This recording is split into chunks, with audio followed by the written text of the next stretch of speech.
यो हो बहसको साथमा कामना सेवा विकास बैंक, प्रगतिको आधार कामना सेवासँगको कारोबार। Registration open for +2 Science Management Humanities and Law, Lumbini College. गर्वैदेखि बलियो भूगर्भ सिमेन्ट।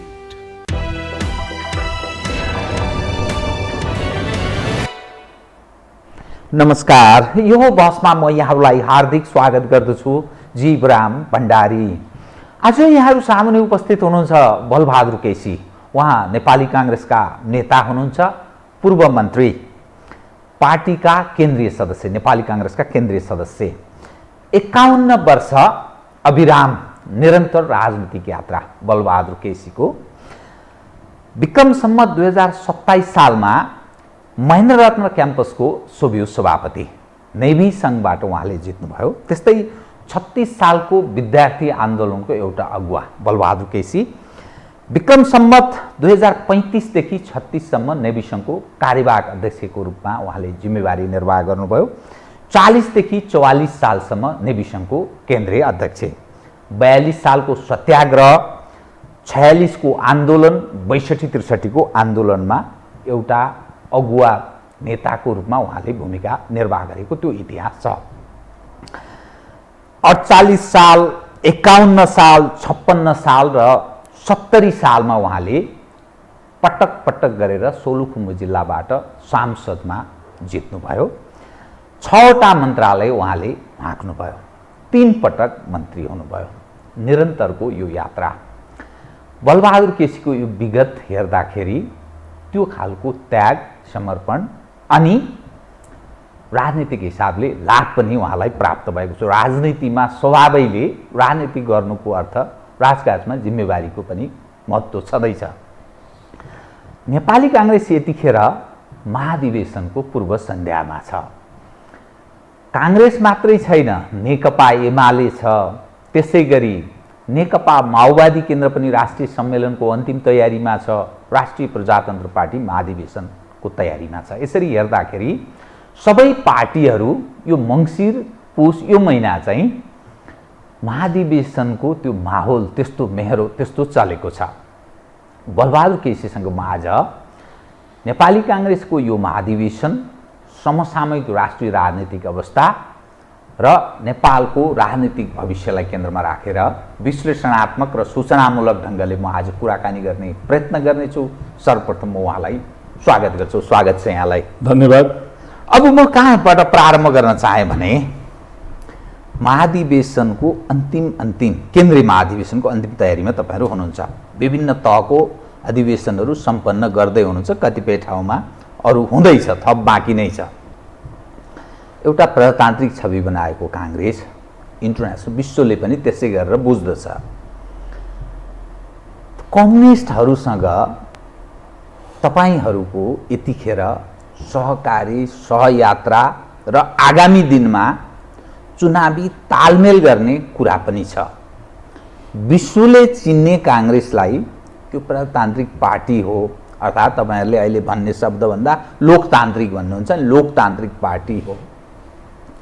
कम्युनिस्टहरूसँगको यो यात्रा, राजनीतिक यात्रा, तालमेल, गठबन्धन, यो हेर्दाखेरि तपाईलाई कस्तो लाग्छ? विश्वले कसरी हेरेको होला जस्तो लाग्छ? म अलिकति यो विषयबाट प्रारम्भ गरेँ अनि महाधिवेशनमा जान्छु अनि त्यसपछि क्रमशः अरू विषय उठान गर्छु, समसामयिक विषय। कृपया।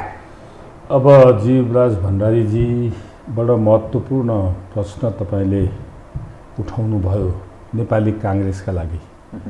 यो अत्यन्तै महत्त्वपूर्ण भएको हुनाले मैले यसलाई अलिकति समय लिएर तपाईँलाई म व्याख्या गर्ने चेष्टा गर्दछु। दुईटा कारण हाम्रो नेपाली कांग्रेसको सामु, दुईटा कारणले यो परिस्थिति निर्माण भएको भन्ने मलाई लाग्छ। पहिलो कारण त के छ भन्दा नेपाली कांग्रेसले आफ्नो पहिचान सहित अडानमा उभिन सकेन। यो पपुलर कुरा चाहिँ कम्युनिस्टहरूले पब्लिकमा लिएर गए।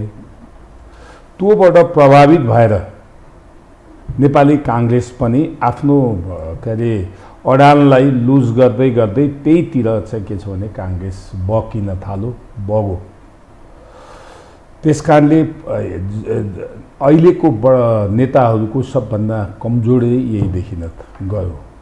एउटा यो परिस्थिति देशको राजनीतिमा देखा पर्यो र तपाईको के भन्दाखेरि यो कुरालाई टिकाएर राखेको र पोजिसनमा राखेको हाम्रो सर्वमान्य के अरे संस्थापक जननायक बिपी कोइरालाले चाहिँ यो कुरालाई बचाउनु भएको थियो। नेपाली काङ्ग्रेसको अलग पहिचान दिनुभएको छ, नेपाली कार्यशैली अलग थियो। तर त्यसपछि अलिकति कम्युनिस्टहरूसँग चाहिँ यो मैले अघि पनि भने पपुलर कुरा कम्युनिस्टले उठाउने अनि हामी पनि आफ्नो पहिचानलाई स्थापित गर्न नसक्ने अनि त्यसपछि चाहिँ त्यसैमा बगेर हिँड्ने एउटा थियो। अब यो पछिल्लो घडी चाहिँ कस्तो भयो भन्दाखेरि यो के अरे परिस्थितिको उपज आवश्यकताको सिद्धान्त कहाँनिर आयो भनेदेखि यो संविधानमाथि चुनौती आयो। अब कम्युनिस्टहरूकै एउटा घटकले यत्रो मेहनत 71 वर्षसम्मको हाम्रो प्रयत्न र मेहनतले के छ भन्दा संविधान सभाबाट हामीले संविधान निर्माण गऱ्यौँ।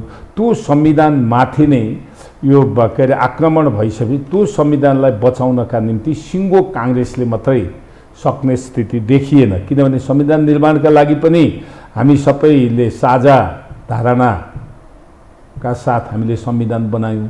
नेतृत्व इभन काङ्ग्रेसले गर्यो। तर यसको अर्थ के छ भने काङ्ग्रेसले चाहे जस्तो मात्रै संविधान बनेन। तर एउटा साझा धारणासहित सबै पार्टीहरू पाँचै दलका पार्टीका नेताहरू पार्टी मिलेर संविधान बनायो। त्यो संविधानलाई 2/3 दम्बमा केपी ओलीले समाप्त गर्ने, यो संविधान नै समाप्त गर्ने भएको हुनाले आवश्यकताको सिद्धान्त र परिस्थितिवश हामीले अहिलेको के छ भन्दा गठबन्धन निर्माण गर्नु पर्यो।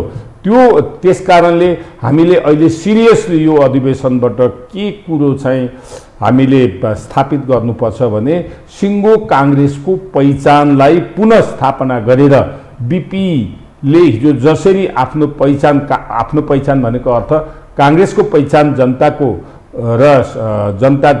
बीचमा लिएर जानु भएको छ। संसारभरि नेपाली काङ्ग्रेसको अलग पहिचान जो थियो त्यसलाई चाहिँ आज बचाउनु पर्ने नेपाली काङ्ग्रेसको जिम्मेदारी र नेपाली काङ्ग्रेसले सोच्नु पर्नेछ। त्यही कुरालाई चाहिँ आज के छ भने यो अधिवेशनले त्यो कुरालाई चाहिँ के अरे स्थापित गर्नुपर्छ र त्योभन्दा अर्को विकल्प छैन भन्ने मलाई लाग्छ। अब महाधिवेशन त निकट आइसक्यो होइन? त्यो अधिवेशनले त्यो महाधिवेशनले त्यो पहिचानलाई पुरानो जो पहिचान त्यो बिपीले स्थापित गरेका मूल्य मान्यता र आदर्श पक्षहरूलाई पुनर्स्थापित गर्नुपर्छ जुन तपाईँले भन्नुभयो नि, त्यो गर्नका लागि चाहिँ के शेरबहादुरजी बाधक हुनुभयो या बिपीले जुन पथ तय गर्नुभएको थियो त्यसबाट डिरेल हुनुभयो, काङ्ग्रेसको पहिचानमाथि प्रश्न उठ्यो भन्न खोज्नुभयो हो?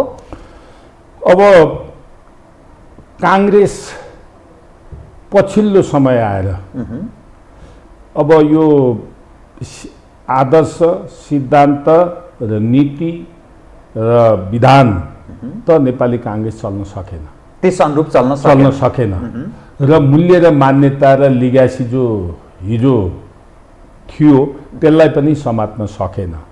केवल कहाँनिर काङ्ग्रेस पुग्यो भनेदेखि नेताहरू कहाँ पुग्नुभयो भनेदेखि आत्मा केन्द्रित भएर के छ भन्दा पार्टीलाई चलाउनु भयो, विधानता पनि चलाउनु भएन, विधि पनि चलाउनु भएन, सिद्धान्त पनि बिर्सिन थाल्नुभयो। त्यसकारणले आजको परिस्थिति चाहिँ त्यसरी सृजना भएको, त्यसरी आजको दिन काङ्ग्रेस आइपुगेको।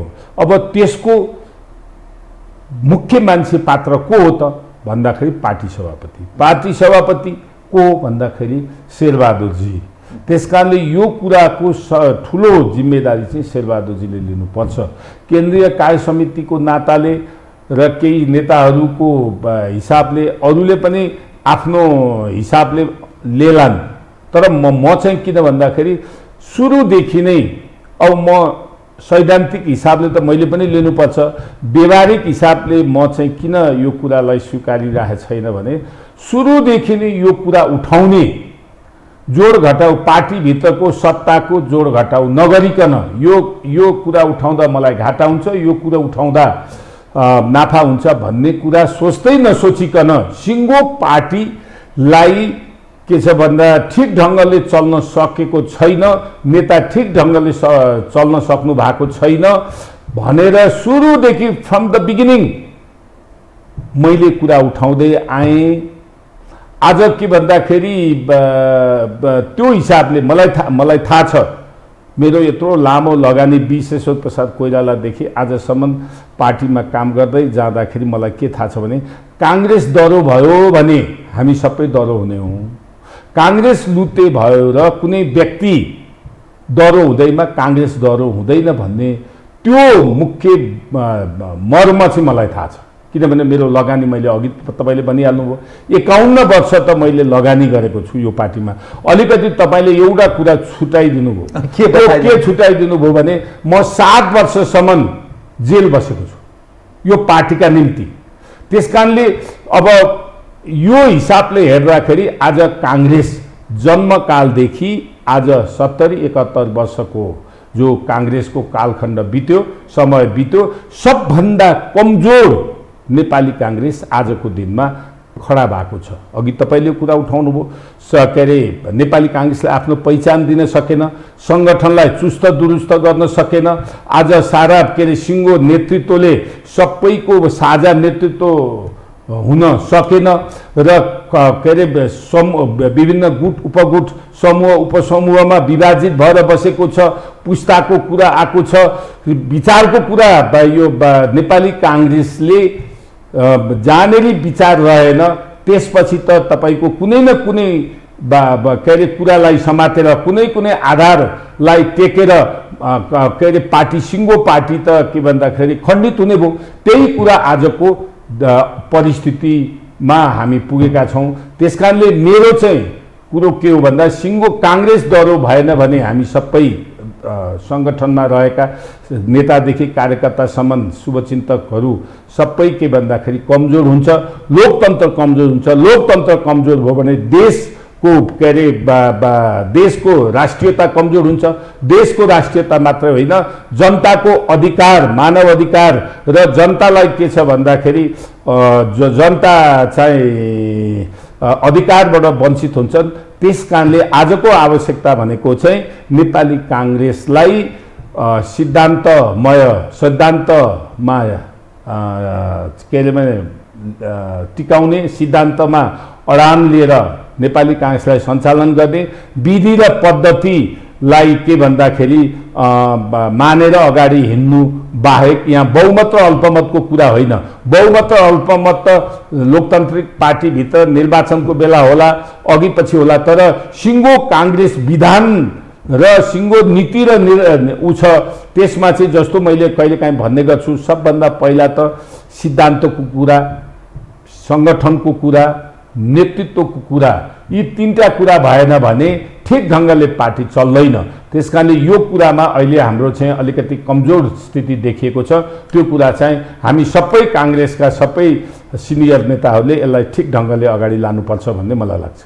अब महाधिवेशन आयो, यो सबै चिज गर्न निर्णायक हैसियतमा आफू पुग्नुपर्छ, तब मात्रै त्यो कार्यान्वयन, विचार, त्यो सिद्धान्त, विधिसम्मत ढङ्गले, विधानसम्मत ढङ्गले पार्टी सञ्चालन गर्ने कुरा, प्रजातान्त्रिक छवि र आचरण कायम राख्ने, विश्वलाई हामी चाहिँ प्रजातान्त्रिक पार्टी हौँ है भन्ने सन्देश प्रवाह गर्नका लागि त्यो सभापति, उपसभापति वा पदाधिकारी महत्त्वपूर्ण जिम्मेवारीमा व्यक्ति पुग्यो भने मात्रै कार्यान्वयन हुन सक्छ। तपाईँले ठान्नुभयो यो नेतृत्वले ठिक गरिरहेको छैन, त्यसकारण काङ्ग्रेसलाई अब ठिक ट्र्याकमा लैजान अलग ढङ्गले सोच्नुपर्ने बेला आयो, नत्र हाम्रो पहिचान हामी सिद्धिन्छौँ भन्ने तपाईँलाई महसुस भयो। यत्रो लामो लगानीको तपाईँले कुरा गर्नुभयो पार्टीमा।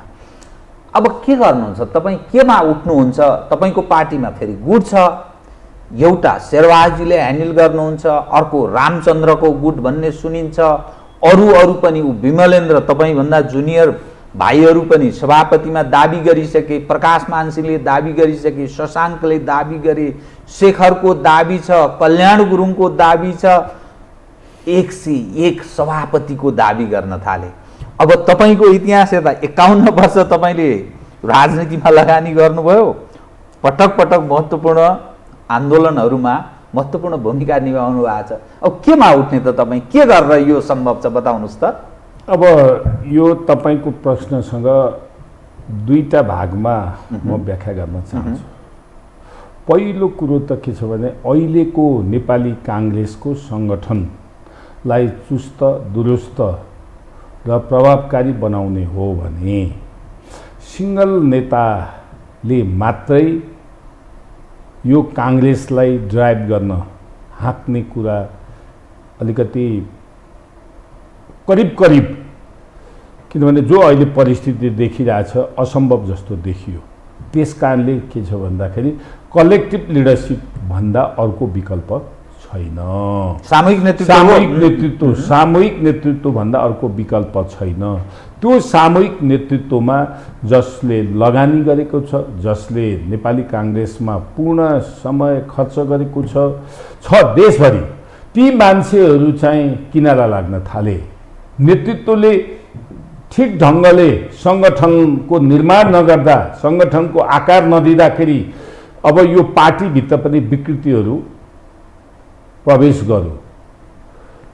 अब तपाईँको के छ भन्दाखेरि अब आज पार्टीभित्र के को लगानी छ भनेदेखि, के को बिचमा विवाद हुन थाल्यो भनेदेखि लगानी जसले यो काङ्ग्रेस बचाएर आजसम्म ल्यायो एउटा पाटोमा ती छन्, अर्को पाटोमा के छ भन्दाखेरि अब यो अब यहाँ अब खुल्नै पर्ने परिस्थिति आयो। एउटा त जुन हिसाबले पनि पैसा कमाएका विभिन्न पेसामा लागेका के अरे व्यवसायीहरू पनि काङ्ग्रेसभित्र पसे। काङ्ग्रेस लगानीबाट आज काङ्ग्रेसमा जो देखिनु भएको छ, नेतृत्वसम्म पुग्नु भएको छ र अहिले विभिन्न हिसाबले पैसा कमाएको साथीहरू पनि यो पार्टीभित्र प्रवेश अब नेतृत्वले गरायो। त्यसले गर्दाखेरि आज पार्टीभित्र यो दुईटा पक्षको बिचमा अलिकति मनोवैज्ञानिक हिसाबले अलिकति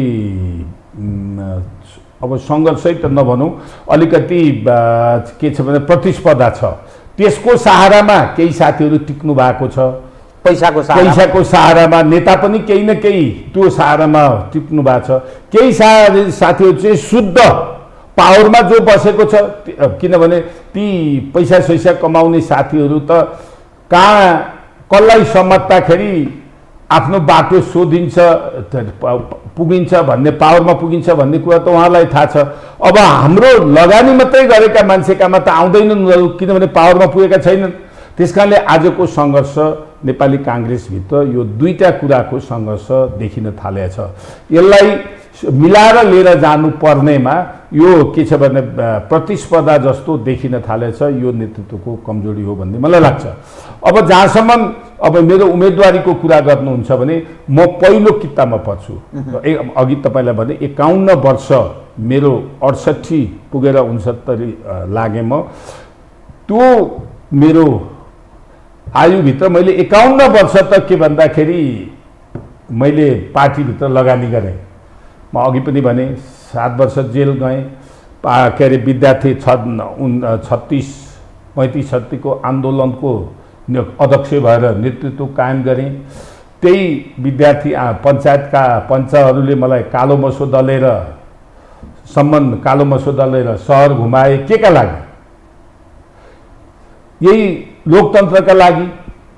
अनि अर्को कुरो के छ भने सँगसँगै मैले यो कुरा यहाँ भन्नै पर्छ, नेपालको इतिहासमा विद्यार्थी आन्दोलनले नै जनमत सङ्ग्रह स्थापित गर्यो। त्यसको पछाडि पार्टीहरू हुनुहुन्थ्यो, तर फ्रन्ट लाइनमा को थियो भने विद्यार्थी आन्दोलन, र त्यसको नेतृत्व मैले गरेका थिएँ।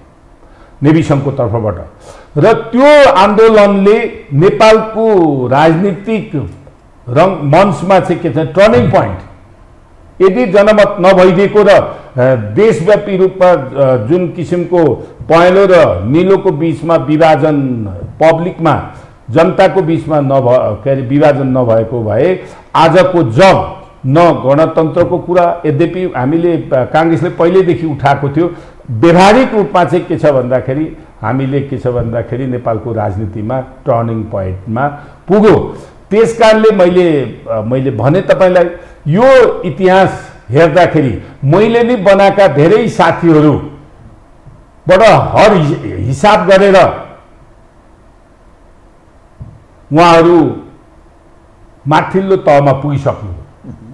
अब मैले एकताली सम्पूर्ण कार्यकर्ता र के छ भन्दा प्रतिनिधिज्यूहरूसँग मैले अनुरोध गर्नुपर्छ, म जस्ता मान्छे यदि बाँच्न सकेनन्, म जस्ता के अरे लगानी गरेका धेरै साथीहरू जिल्लादेखि प्रदेश हुँदै केन्द्रसम्म धेरै किनारा लागेका छन्। यदि हाम्रो बीचमा एक भएन, म जस्तो लगानी गरेका साथीहरूलाई यदि हामीले एक ठाउँमा उभिएर अगाडि बढ्न सकेनौँ भने मलाई के लाग्छ, मैले भन्नै पर्छ, भोलिले त्यो कुरा प्रमाणित गर्नेछ, नेपाली काङ्ग्रेसलाई बचाउन अत्यन्तै गाह्रो छ र कुनै दिन मैले भन्दै पर्छ नेताहरूले के छ भन्दाखेरि चाहिँ हामीले गलत गरेछौँ भनेर रियलाइजेसन गर्ने दिन पनि आउँछ। अहिले चाहिँ त्यो तागत उहाँहरूले जुन शक्ति जुन साथीहरूलाई भित्र्याउनु भएको छ त्यही तागतले त्यही शक्तिले त्यही व्यक्तिहरूले भोलि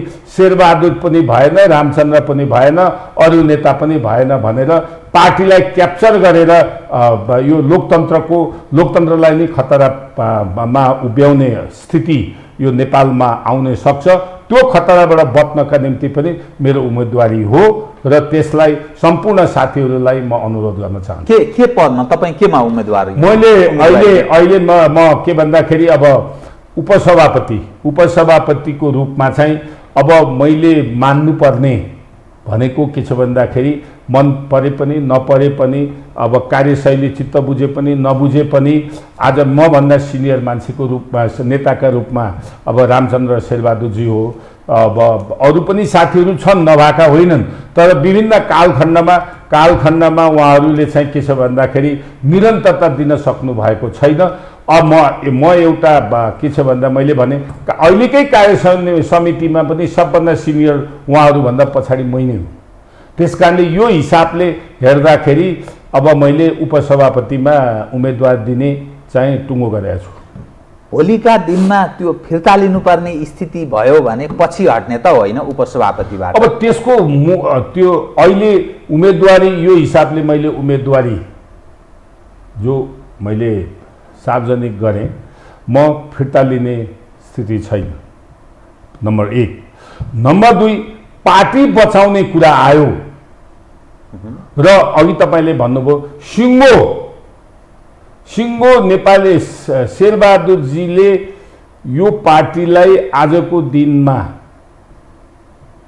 पुर्याउनु भयो, अर्थात् आजको दिनभन्दा सबभन्दा कमजोर परिस्थितिमा तपाईँको आम निर्वाचनको परिणाम हेर्नुहोस्, सङ्गठनलाई हिजो कुनै पनि के अरे कार्यकर्ताले नेताहरूलाई च्यालेन्ज दिँदैनथे, आज के अरे एउटा सानो ग्रुपको सभापति भएर बस्नु भएको छ।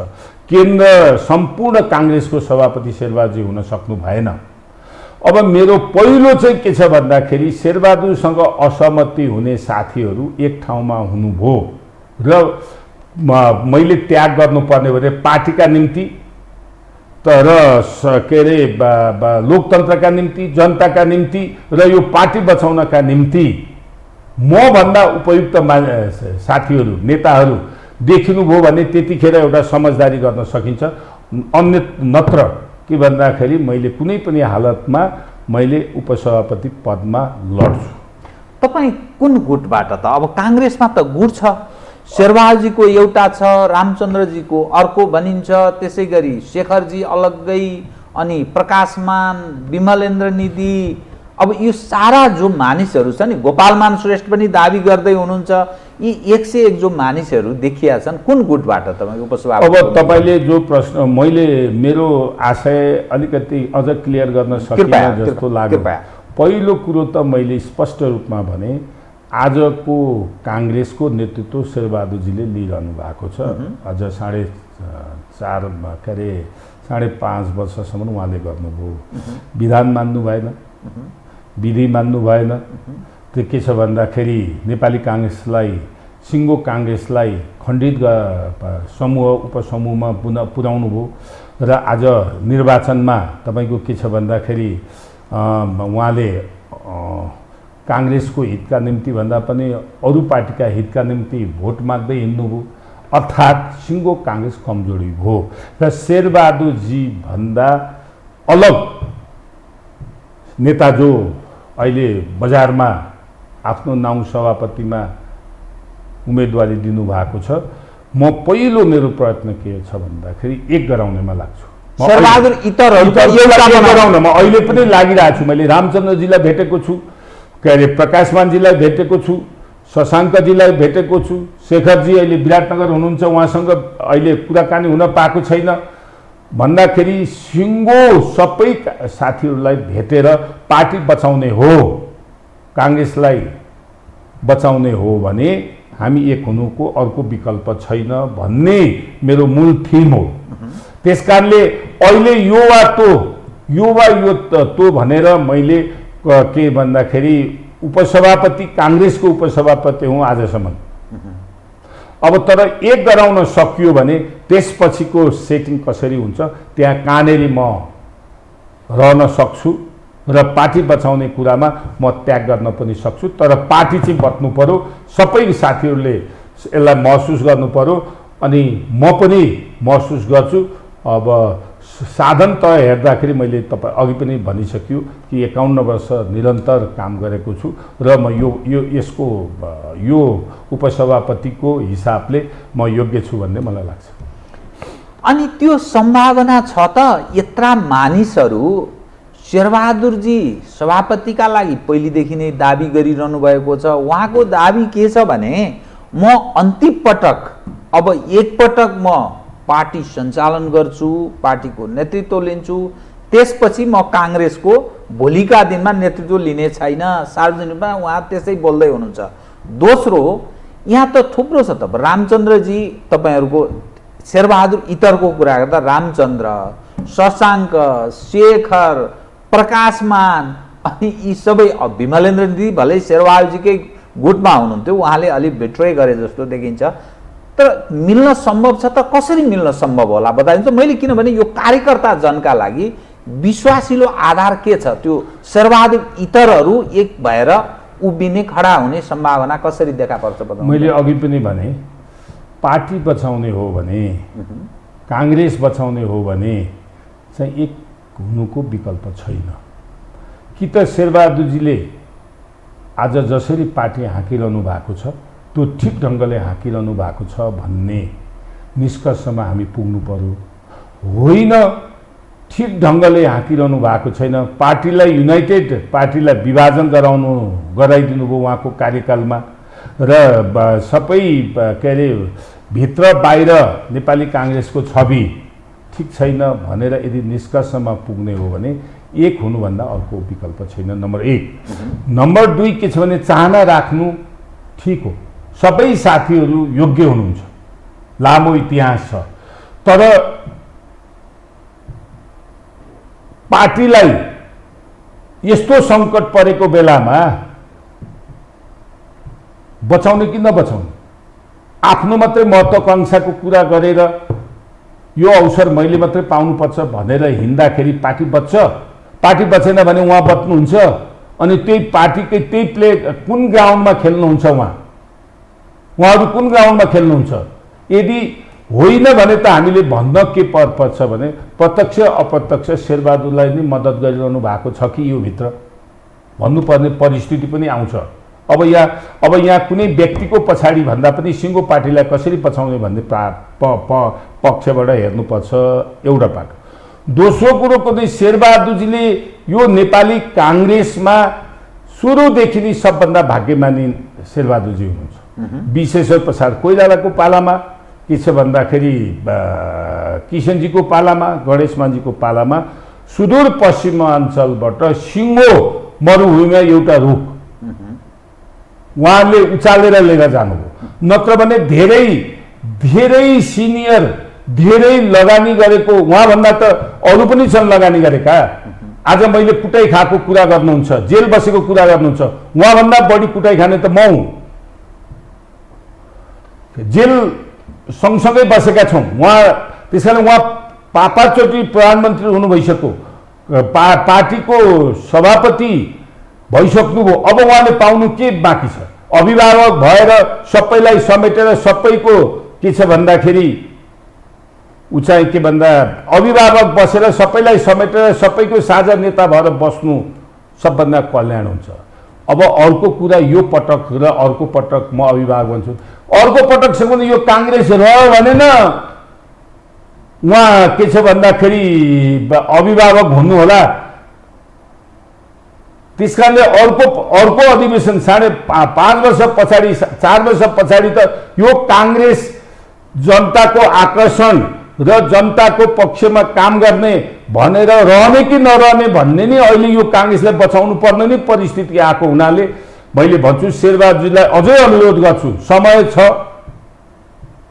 तपाईँले नि एउटा सबैलाई बोलाएर यो गरौँ, पार्टीलाई एकताका साथ अगाडि बढौँ भन्नु समय आएको छ। किन भन्नुपर्ने परिस्थिति आएको छ भने 6 महिनापछि स्थानीय चुनाव छ, प्रदेश र केन्द्रको चुनाव, सङ्घीयको चुनाव छ। यदि यो जुन खालले अहिले काङ्ग्रेसमा एकदम चरम प्रतिस्पर्धा भइरहेछ, टप कम्पिटिसन छ, एकातिर सिद्धान्तको कुरा गर्दाखेरि ठिक हो, किन भन्दाखेरि लोकतन्त्रभित्र प्रतिस्पर्धा हुन्छ, तर हामी लोकतन्त्रलाई कसरी प्रयोग गरिरहेका छौँ, कसरी कार्यान्वयन गरिरहेछौँ, यदि यो तिक्तता बढेर गयो भने त्यहाँ प्रभावित हुन्छ। फेरि एकपटक नेपाली काङ्ग्रेसले चाहे जस्तो परिणाम नआउन सक्छ। यो कुरा उहाँले पनि रियलाइज गरेर सुनसरीमा या मोरुङमा कता बोल्नुभयो, धेरै तिक्ततामा पार्टीका निर्वाचनलाई नपुर्याउँ, एउटा के अरे स्वतन्त्र रूपमा के भन्दाखेरि सहजताका साथ यो चुनाव यो अधिवेशनलाई लैजाउँ भनेर उहाँले भन्नुभयो। यही कुरा सुरुदेखि भन्दिँदै आएको र मिलाइदिएको भए त आजको यो परिस्थिति अब उत्पन्न हुँदैन थियो। त्यसकारणले मेरो शेरबहादुरजीलाई अनुरोध छ, राज्यको शक्ति पनि उहाँले नै सम्हाल्नु भएको छ, पार्टीको सत्ता पनि उहाँले नै सम्हाल्नु भएको छ। अब के बाँकी रह्यो?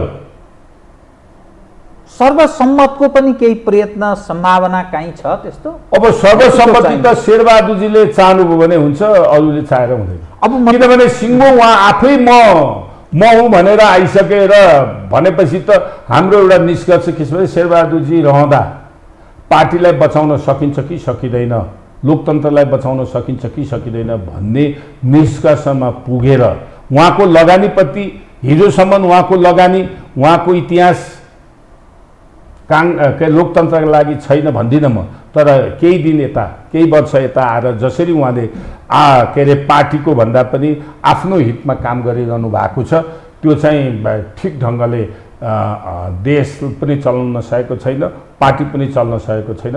त्यसको नैतिक जिम्मेदारी शेरबहादुरले लिनुपर्छ। अब तपाईँसँग म नि अलिक फरक ढङ्गले पेश भएँ है त, यसलाई अन्यथा नठान्नुहोस्।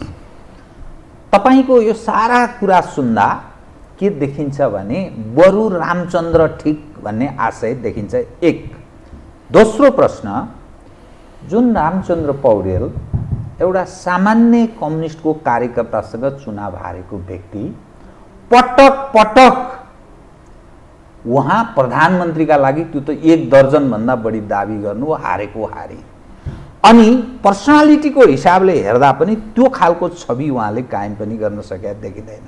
अनि कम्युनिस्टहरूसँग मिलेर जानुपर्छ भन्ने सवालमा शेरबहादुरभन्दा रामचन्द्रजी बढी अझ खरो ढङ्गले यही अस्तिको मुभमेन्टकै क्रममा पनि प्रचण्डजी, माधवजीहरूसँग आजै सडकमा जाउँ, भोलि नै सडकमा, त त्यो काङ्ग्रेस भोलिका दिनमा शेरबहादुरको अनुपस्थितिको त्यो काङ्ग्रेस रामचन्द्रहरू जस्तो मानिसले सञ्चालन गर्दाको काङ्ग्रेस चल्न सक्छ। 1 नम्बर 2 काङ्ग्रेस त नेपालको राजनीतिमा 32 वर्षदेखि छ, सरकार चलाएको छ, कुनै न कुनै ढङ्गले निर्णायक हैसियतमा छ।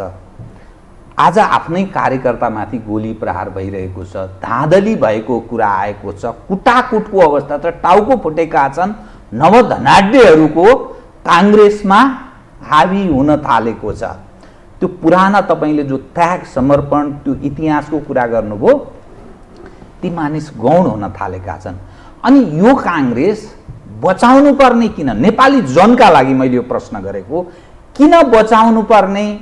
जब कम्युनिस्ट र काङ्ग्रेस केही भेद देखिँदैन, उस्तै उस्तै त्यो अनुहारको म कुरा गरिरहेको छैन, दिनचर्या, जीवनस्तर, फुर्ती फार्ती, चरित्र सबै हिसाबले काङ्ग्रेस र कम्युनिस्टमा केही फरक छैन भन्ने मानिस धारणा बनाउँछन् भने त्यो किन बचाउनु पर्ने? जनताका सवाल र विकल्पको रूपमा रामचन्द्र जस्ता मानिसहरूले कसरी पार्टी ह्यान्डल गर्छन् भनेर मान्नेलाई बताइदिनु त कार्यकर्ताका लागि कृपया। पहिलो कुरो त म कहाँबाट सुरु गर्छु यो प्रश्नको उत्तर भनेदेखि नेपाली काङ्ग्रेस यो राष्ट्रिय राजनीतिमा मियो थियो। कहिलेसम्म भन्दाखेरि विश्वेश्वर प्रसाद कोइराला, गणेशमान सिंह, कृष्ण प्रसाद भट्टराई, गिरिजाबाबुसम्म नेपाली काङ्ग्रेस नेपालको राजनीतिमा मियोको रूपमा, अरू सबै पार्टीहरू त्यही वरिपरि घुम्थे र राजनीति पनि त्यही वरिपरि घुम्थ्यो। त्यसपछि सुशील कोइराला आउनुभयो, अलिकति ड्रेल भयो, अलिकति खस्किँदै गयो। त्यसपछि शेरबहादुर आउँदा त यो हालतमा आइपुग्यो। त्यस कारणले अघि मैले सुरुमै भने नेपाली काङ्ग्रेसलाई बचाउनका निम्ति नेपाल आज नयाँ ढङ्गले सोच्नुपर्छ, नम्बर 1। नम्बर 2 के छ भन्दाखेरि अब शेरबहादुरजी बिना मात्रै होइन, अघि मैले सुरुमा भने शेरबहादुरजी मात्रै होइन, शेरबहादुरजी मात्रै होइन, म लगायतका धेरै साथी भएन भने पनि सिङ्गो काङ्ग्रेस अपुरो हुन्छ। रामचन्द्रको त कुरै छोड्नुहोस्, शेरबहादुरजीको त कुरै छोड्नुहोस्। किन भन्नुहुन्छ भने अब हेर्नुहोस्, आज तपाईँले जसरी कति हामी चुनावमा जान्छौँ, अहिले टुङ्गो छैन, तर अन्तिममा 2टा त डाइरेक्ट फाइट पनि हुन सक्ने भयो, अब ट्रायङ्गुलर फाइट पनि हुन सक्ने होला, त्योभन्दा बढी पनि होला भन्दाखेरि तपाईँको त्यो पदाधिकारीहरू सभापतिमा डाइरेक्ट फाइट हुँदाखेरि पहिल्यै राउन्डमा टुङ्गिन सक्ला। यदि 2भन्दा बढी उम्मेदवार भयो भने त 51% लिन्छन्। त्योभन्दा पहिला नै कार्य समितिका त करिब 40 8 यहाँ 24 25-26 जना त प्रभावकारी नेताहरू, किनभने पदाधिकारीमा लड्ने प्रभावकारी नेताहरू 24-25 मा 8-9 जना मात्रै त्यहाँ निर्वाचित भएर आउनुहुन्छ, अरू चाहिँ पार्टीभन्दा बाहिर रहनुहुन्छ। त्यो परिस्थितिमा सिङ्गो काङ्ग्रेस प्रभावकारी कसरी हुन सक्छ भन्ने कुरा चाहिँ अहिले पार्टीका नेताहरूले सोच्नुपर्ने कि नपर्ने? त्यसकारणले शेरबहादुर र रामचन्द्रजीको मात्र होइन, यो परिस्थिति आजको विधानले हामीलाई बनाएको छ। ककलले अब विधान त हामीले पास गर्यौं, तर यो विधान नेपाली काङ्ग्रेसको हितमा छ भन्ने कुरा व्यवहारिक रूपमा अहिले प्रयोग हुँदाखेरि देखिन छोडो। पछि विधान फेरि पुनः संशोधन जरुरी छ। अब अहिले यो विधान धेरै दिन चल्न सक्छ जस्तो लाग्दैन, किन क्रियाशील सदस्यताको कुरा, निर्वाचन पद्धतिको जसरी हामी निर्वाचन पद्धतिमा गइरहेका छौं, क्रियाशील जसरी वितरण गरिरहेका छौं, आज जिल्ला भरि के अरे वडादेखि के अरे गाउँपालिका, प्रदेश र के भन्दा जिल्ला कार्य समिति अब केन्द्रको बाँकी छ। यी सबै हेर्दाखेरि हामीले व्यवहारिक रूपमा नेपाली काङ्ग्रेसलाई एक ठाउँमा राख्ने खालको विधान हामीले बनाउन नसकेको मलाई व्यक्तिगत रूपमा महसुस भएको छ। त्यसकारणले यी सबै कुरालाई शेरबहादुर अघि पनि भने मैले तपाईँको प्रश्नमा शेरबहादुर र रामचन्द्र मात्र होइन कि सिङ्गो काङ्ग्रेसलाई एक ठाउँमा राख्नका निम्ति हामी कता कता असजिलो महसुस भइरहेछ, त्यतापट्टि हामीले ध्यान जानुपर्छ मलाई लाग्यो। तेस्रो कुरो तपाईँले जो के भनिरहनु भएको छ भने अब के अरे रामचन्द्रजीका हकमा मैले भन्नै पर्छ। तपाईँको के भने रामचन्द्रको लगानी नेपाली काङ्ग्रेसमा अरूको भन्दा कम छैन र अब यो चुनावको कुरा गर्नुहुन्छ भने नेपाली काङ्ग्रेस रामचन्द्रजी मात्रै होइन, धेरै साथीहरू घात र अन्तर्घात माओवादी यो नेकपा एमाले हराएको होइन, नेपाली काङ्ग्रेसलाई घात अन्तर्घात आफ्नै पार्टीबाट चाहिँ के छ भन्दाखेरि त्यो सम्हाल्न नसक्दाखेरि नेपाली काङ्ग्रेस धेरै नेताहरू पराजित भए। त्यसको शिकार म पनि भएको छु। एकातिर टिकट दिएर पठाउने, अर्कातिर हराउन सँगसँगै मान्छे पठाएपछि कसै चुनाव जित्यो? त्यो नेतृत्वले नै गर्यो त्यो काम। अब अरू कसले गर्न सक्छ? त्यो देशव्यापी रूपमा अरू कसले गर्न सक्छ? त्यसकारणले यो परिस्थिति छ र के भन्दा कति मान्छे तपाईँ कति नेताहरू चुनाव जितेर आएका छन्, फेरि ती जहाँ चाहिँ नेताहरूको नजर परेन, दुईटै नेता अरू साथीहरूको नजर परेन, त्यहाँ अलिअलि केही साथीहरू निस्केका छन्, चुनाव जितेर आउनु भएको छ। 23 सिट जम्मा कहाँको नेपाली काङ्ग्रेस। त्यसकारणले यो परिस्थितिमा अहिले नेतृत्वले नेपाली काङ्ग्रेसका पुराना साथीहरूले यो काङ्ग्रेसलाई कसरी बचाउने भन्ने कुरा चाहिँ सोचिएन भने मलाई लाग्छ भोलिको दिन सुखद छैन। काङ्ग्रेसलाई बचाउन सकिन्छ कि सकिँदैन, अत्यन्तै नाजुक परिस्थिति छ, अत्यन्तै क्रिटिकल मोडमा नेपाली काङ्ग्रेस उभिएको छ भन्ने मलाई लाग्छ। त्यस्तो कुनै व्यक्तित्व जसले यो पार्टीलाई अर्थात् काङ्ग्रेसलाई ड्राइभ गरेर जान सक्छ, सबैलाई मिलाएर लैजान सक्छ भन्ने त्यस्तो केही ठम्म्याउनु भएको छ? कुनै त्यस्तो काङ्ग्रेसभित्रको अहिले व्यक्तित्व? त्यस्तो चेरिस्मेटिक लिडर के भन्छ त्यसलाई नेपालीमा? जाजुलले नेतृत्व छैन, त्यसलाई महसुस गर्नुपर्छ। तर यत्रो लगानी गरेर आएका नेताहरूले दुईटा कुराबाट मुक्त हुनुपर्छ। एउटा कुरा पार्टीका र ग्रुपका कारणले म डरो हुनुपर्छ भन्ने कुरा मुक्त हुनुपर्छ। अर्को कुरो के छ भन्दाखेरि सपार्न नसकेपछि नबिगार्ने मान्छे त खोजौँ। काङ्ग्रेसलाई क्षति पुग्ने काम नगरोस् त्यो नेताले। सपार्न सकेन चल सबैले सहयोग गरौँ र उसले चाहिँ त्यो ठाउँमा पुग्ने बित्तिकै सबैलाई समेटेर एउटा के भन्दाखेरि नबिगारोस् काङ्ग्रेसलाई। धेरै सपार्न सकेन भने पनि त्यतिमा पुग्छ कि अहिले तपाईँको 3 पुस्ता काङ्ग्रेस भएका कार्यकर्ता छन्, बाजे बाउ नातिसम्म पनि लिगासीको हिसाबले काङ्ग्रेसमा काम गरेका छन्। तिनीहरूको रगत र पसिना हेर्नु पर्दैन। कयौँ के अरे उसको शहीद भएका परिवार छन्, कयौँ साथीहरू जेल बसेर आजीवन घर व्यवहार सारा बिग्रेको अवस्था छ। तिनीहरूको उसलाई हेर्नु पर्दैन र सत्तामा पुगेपछि दम्ब देखाएर अनि नेपाली काङ्ग्रेसमाथि खेलवाड गर्ने, नेपाली काङ्ग्रेसमाथि चाहिँ के छ भन्दा जो नेतृत्वमा पुग्ने त्यही भर्याङ, त्यही कार्यकर्ताको भर्याङबाट चढेर नेतृत्वमा चढ्ने अनि त्यो भर्याङ चाहिँ फालेर माथि टुप्पामा के अरे धरहराको टुप्पामा बसेर सुसेली गरेर रमित हेरेर बस्ने त्यस्तो नेता चाहिएको छैन। त्यसकारणले केवल चेरिस्मेटिक लिडर नभए पनि पार्टीलाई नोक्सान नगर्ने खालको सबैले साझा उम्मेदवार बनाउन सक्यो भने त्यो नै नेपाली काङ्ग्रेसको निम्ति अहिलेको बेलामा हित हुन्छ भन्ने लाग्छ मलाई। तपाईसँग म नि अलिकति यो महाधिवेशनभन्दा अलिक फरक यो पछिल्लो परिवर्तनसँग म जोडेर विषय उठान गर्ने प्रयत्न गरेँ, किनभने तपाईँ अनुभवले पनि खारिएको, उमेरले पनि एकदम अनुभव प्राप्त व्यक्ति हुनुहुन्छ। लामो प्रजातान्त्रिक आन्दोलनमा तपाईँको योगदान भएको कारणले यो विषयमा उठान गर्दैछु। जुन संविधान तपाईले पार्टीको विधान चाहिँ काम नलाग्ने भयो, यसमा सुधार गर्नुपर्छ त भन्नुभयो, जुन संविधान बचाउनुपर्छ भनेर तपाईले गौरव गर्नुभयो नि अघि केही समय अगाडि, मसँग यही कुरा धारणा राख्नुभयो। त्यस्तो संविधान, जुन संविधान उपर कांग्रेसका कार्यकर्ताले प्रश्न गरिरहेछन्, यो के हो यो धर्मनिरपेक्षता भनेको? निरपेक्ष भन्ने पनि काहीँ शब्द हुन्छ?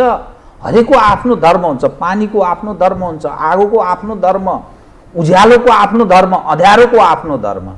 निरपेक्ष भन्ने पनि संसारमा काहीँ हुन्छ? एक धर्मनिरपेक्षता। दोस्रो, जुन संविधान छ, तपाईले बीपी को नाम लिनुभयो, बीपीले राष्ट्रिय मेलमिलापको कुरा गरे।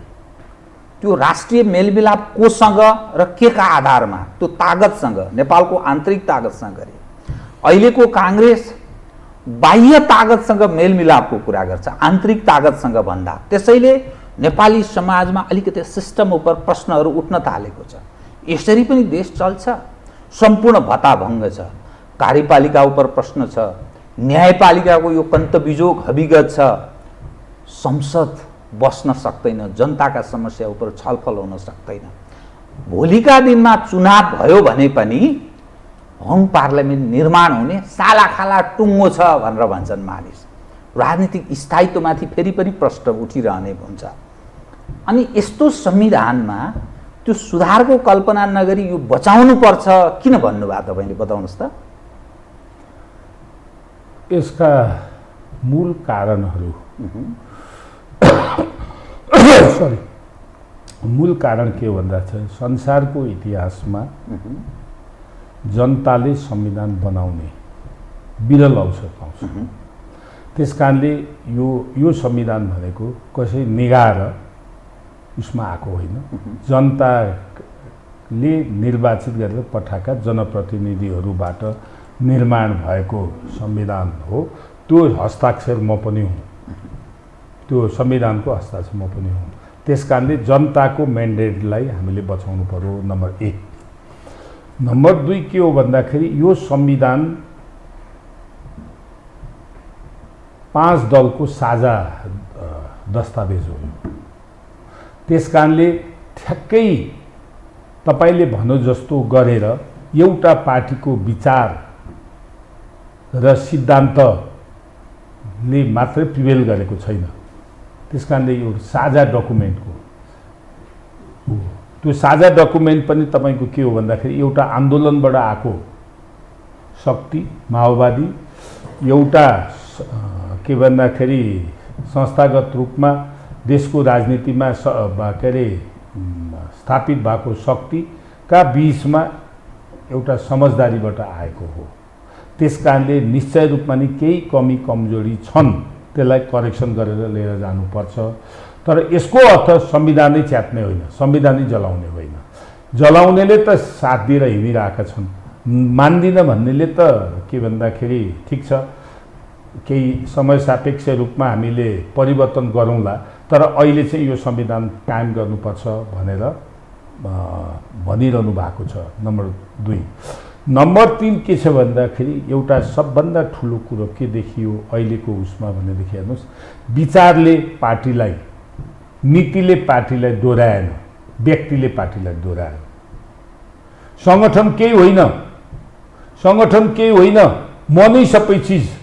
तपाईले देखिहाल्नुभयो नेकपा एमाले बन्न नपाइकन फेरि फुट्यो र त्यो दम्बले आज नेकपाको केन्द्रीय तहको झन्डै 2/3 सरकार तासको घर जस्तो भत्ताभङ्ग भयो। त्यस्तै प्रदेशको सरकार सबै कुनै पनि सरकार रहेन। किन? त्यही दम्बले गर्दाखेरि पार्टीका नेताहरू चाहिँ के छ भन्दाखेरि त्यो पोजिसनमा पुग्नुभयो र त्यसले के गर्दाखेरि मैले तपाईलाई भन्नै पर्छ, यो संसदीय व्यवस्थामा सत्ता दह्रो भयो भने प्रतिपक्ष कमजोर हुन्छ, प्रतिपक्ष दह्रो भयो भने सत्तापक्ष कमजोर हुन्छ। तर यहाँ दुईटै कमजोर भयो। किन? त्यसले मलाई पनि डर छ। सबभन्दा पहिला मैले नै भनेको छु सार्वजनिक मिडियामा, यो सिस्टमै माथि प्रश्न त होइन, दुईटै काहीँ कमजोर किन भइरहेको छ त? यो जिम्मा कसले लिने? नेतृत्वले लिने कि नलिने? पान दलका साथीहरूले लिने कि नलिने? हिजो यो संविधानमा हस्ताक्षर गर्ने के अरे एमालेको तर्फबाट केपी ओली यही संविधान समाप्त गर्न खोजिरहनु भएको छ। उहाँले जिम्मा लिने कि नलिने? किन यो समाप्त गर्न खोजिरहनु भएको छ?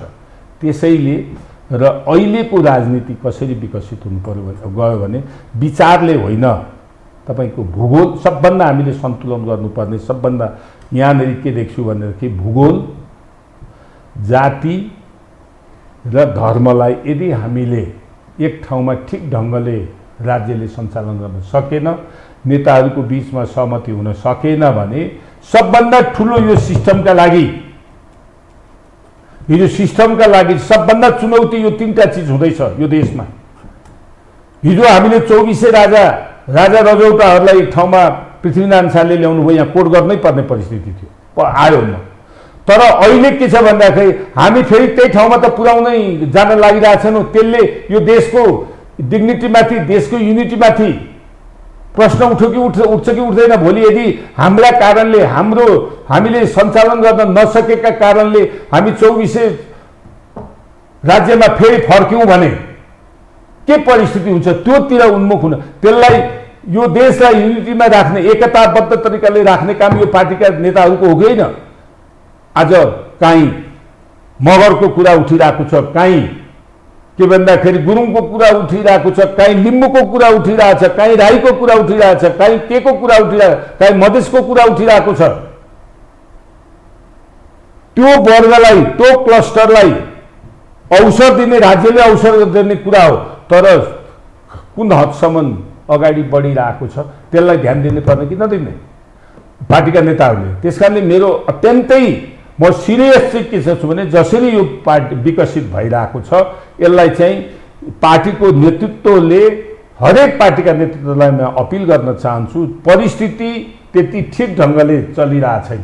अब तपाईँ सिभिल सर्भेन्टका मान्छेहरू राजनीतिमा, नेताहरू कर्मचारी भएर काम गर्दैछन्, कर्मचारीहरू नेता भएर काम गर्दैछन्।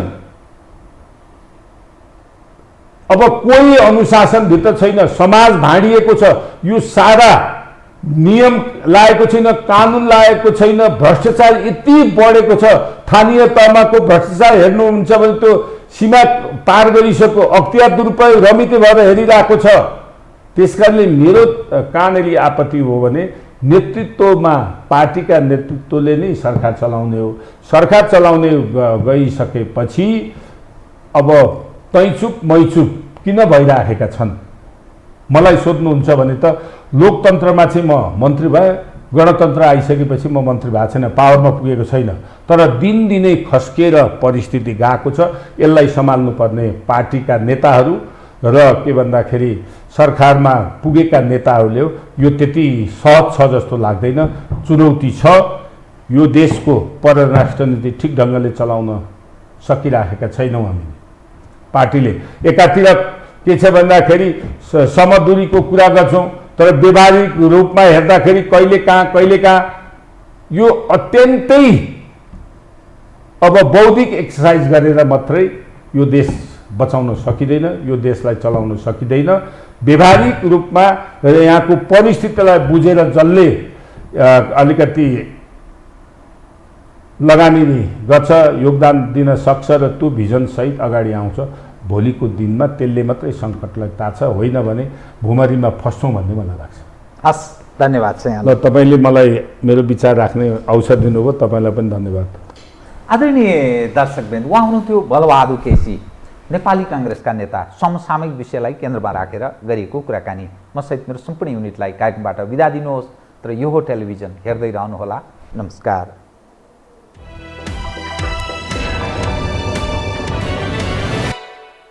यो हो बहसको साथमा कामना सेवा विकास बैंक, प्रगतिको आधार कामना सेवासँगको कारोबार। Registration open for +2 Science Management Humanities and Law, Lumbini College।